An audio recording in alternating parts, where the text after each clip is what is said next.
չկաղնի։ Լավ, նայեք, հետևյալն է խնդիրը, պատմության ընթացքում Հայաստանի առաջին դեպքն է, երբ որ սահմանադրական դատարանում խախտումների ազդեցությունը ելքի վրա մաթեմատիկորեն ապացուցված է, այսինքն միշտ հիմնավորումները, որ բերվում է, քննարկում են, ասում են, ազդ էր արդյունքների վրա, չէր ազդ արդյունքների վրա, հիմա ունենք դեպք, երբ որ վերահաշվարկի արդյունք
Ինչ ենք պահանջել ենք անվավեր, որովհետև ըստեղության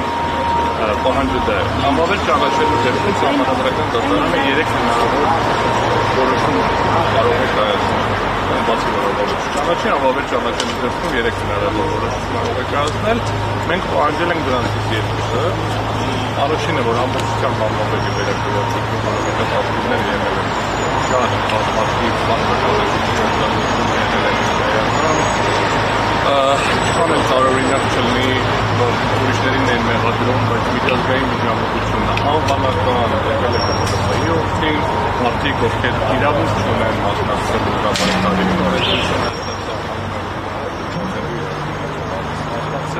մասնակցել են եւ ոչ միայն հանդել են աջակցել ինտեգրացիոնը, այլ նաեւ դավերցրել եւ իր տրավշավի մաս դարձրել, խոսքը գնում է մի շարք այլ երկրների նախագահների կամ բարձրաստիճան պաշտոնատար անձանց կողմից ուղղակիորեն միջամտություն ներկայացնող այդ տեքստերը։ Չնայած էլ կրկնում եմ, իրենք էին պնդում, որ միջամտություններ կա ինչ-որ երկրներից։ Հիմա առաջին պահանջը եղել է դա, որ անվավեր ճանաչվի վերաքվեարկություն համապատասխանաբար ապահովելով իրավունքի գերակայությունը։ Խոսքը վերաբերվում է նաև արհեստական քրեական գործերին, վերման ենթարկելուն, սևացնելուն ուղղված պնդումներին եւ դրա ապոգեյը եղավ այսօր էր թե երեկ էր, երբ որ առաջ երևի, երբ որ հարց տրվեց բանից օդանավակայանի երեկ էր։ Դա ապշեցնող ուղղակի մարդու իրավունքների, անհատական տվյալների պաշտպանության, պետության պարտավորությունների տգիտության գագաթնակետ է, ինչա նշանակում ԱԱԾ-ն երբ կուզի կտարածի այդ տեղեկատվությունը։ ԱԱԾ-ն իրավունք չունի որևէ տեղեկատվություն տարածել եւ վերվեց մեկ օր։ Դա այդ կտորի չէ ուզում անդրադառնամ, շարունակեց, ասեց, այ մի անգամ էլ է եղել։ Անդրադառնալով Անդրանիկ Թևանյան, ով ԲՀԿ ցուցակի երկրորդ համարն էր։ Այսինքն հեսա ուղղակիորեն ցույց է տալիս հենց վարչական ռեսուրսի ամենատիպիկ օրինակը։ Հետևաբար ակնկալում ենք վերաքվեարկություն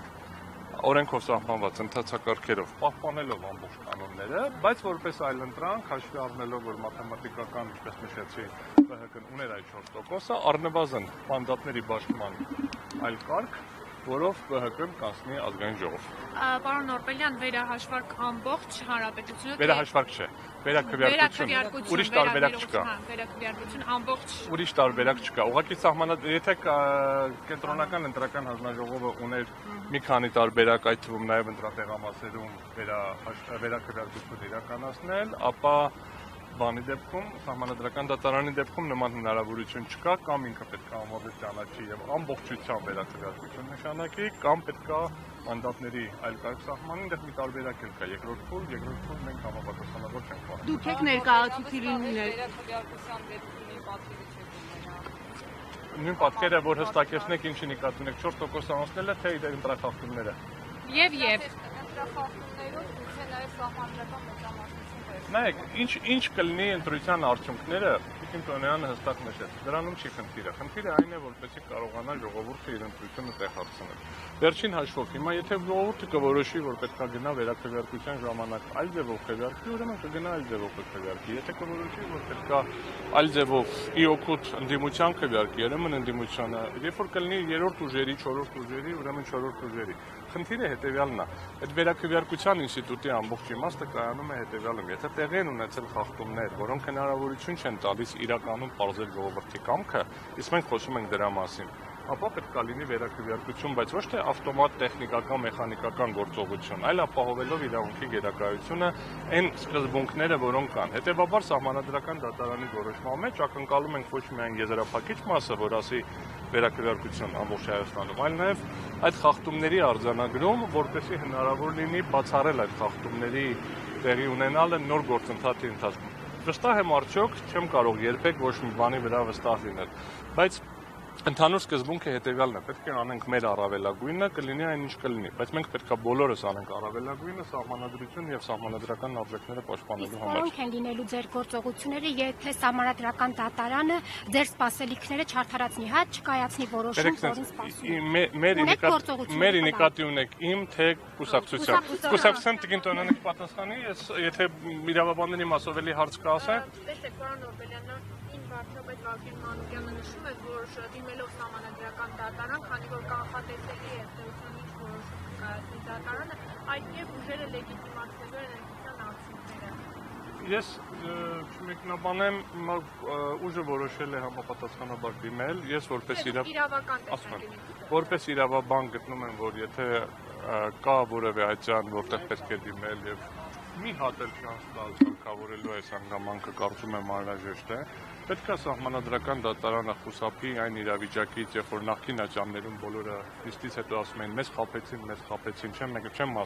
չեմ մասնավորեցնի ինչում խաբեցին, Սահմանադրական դատարանն էլ որ խաբելու լինեն, թող իրանք իմանան, որ իրանք խաբում են։ Համապատասխանաբար հիմա ինչ որոշում կկայացնի չեմ կարող ասել, բայց փաստը մնում է փաստ, որ կա շատ մաթեմատիկական դիմում։ Մաթեմատիկական, որ ասում եմ, շատ միանշանակ, աներկբա, հստակ, այսինքն այդ իմաստով։ Այստեղ մեր դիմում կա որոշակի հատվածներ, որտեղ ավելի ընդհանրական են խախտումները, որովհետև շատ են, ասենք, հա, վարչական ռեսուրսի օգտագործումը։ Բայց մնացած դեպքերում այս վերջին կտորին թվաբանական կտորը շատ հստակ եւ միանշանակ է եւ բոլորի աչքի առաջ է լինելու կտեսնենք։ Հիմա վերադառնալով լեգիտիմացնելու լեգիտիմությունը քաղաքագիտական, քաղաքաիրավական կատեգորիա է, նույն տրամաբանությամբ կարելի է պնդել չմասնակցենք ընտրություններին կլեգիտիմացնենք, նիստին կլեգիտիմացնենք, մյուս կողմից էլ կարելի է իհարկե համաձայնվել ասելով, որ ցանկացած իրավական գործընթացի մասնակցություն ցույց է տալիս որոշակի վստահության էլեմենտ, բայց քանի որ գործող սահմանադրության շրջանակներում այլ ընթացակարգեր առկա չեն, մի հատ ընթացակարգ փորձեցին գործընկերները միասնության թևերից, այն վերջին երկու որոշումներից երկրորդը բողոքարկում է Սահմանադրական դատարան, բայց այն մեծ որոշումը, որտեղ երկար ինչ-որ նկարագրել է իրարահակած պնդումներով կենտրոնական ընտրական հանձնաժողովի այդ որոշումը, դա փորձեցին Վարչական դատարանը համապատասխանաբար չընդունեց։ Հետևաբար այլ իրավական գործընթաց կան դա, մենք այս պահին հրատապ չենք տեսնում, ինչը չի բացառում մնացած բոլոր իրավաչափ օրենքի շրջանակներում տեղի ունեցող գործընթացները, եթե պատասխանեցին դեպի։ Ներկայացուցիչները 3 հոգով ենք, ես եմ, իմ գործընկերն է Վահեն Գրիգորյան եւ Էլինա Ռոբաստանյան։ Ըստ էության օրենքը թույլ է տալիս 3 հոգու, մինչեւ 3 հոգի ներկայացուցիչ ունենալ։ Մեզնից ով կներկայացնի որ մասը, արդեն տեղում աշխատանքային ռեժիմով կորոշենք։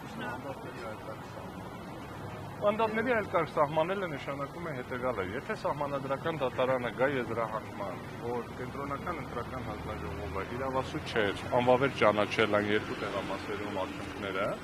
ապա բայց այն մնացած արգումենտների հետ չհամաձայնվի, որոնք իմ կարծիքով պակաս ուժեղ չեն, պակաս միանշանակ չի այդ ազդեցությունը, ապա պետք է գա եզրահանգման, որ իրականում ձայների այլ բաշխում է լինելու եւ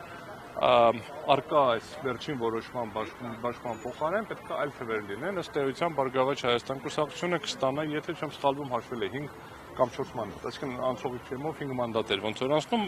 ԿՊ-ներ պակասում եւ օպոզիցիոն ուժերից էլի մեկը մի մանդատ կորցնում էր, բայց ըստ էության այն բաշխումը կլինի, որը կլիներ, եթե անվավեր չճանաչվեին եւ ձայները բաշխվեին այդպես։ Եթե Տիկին Տոնոյան Տիկին Տոնոյան ընդհանուր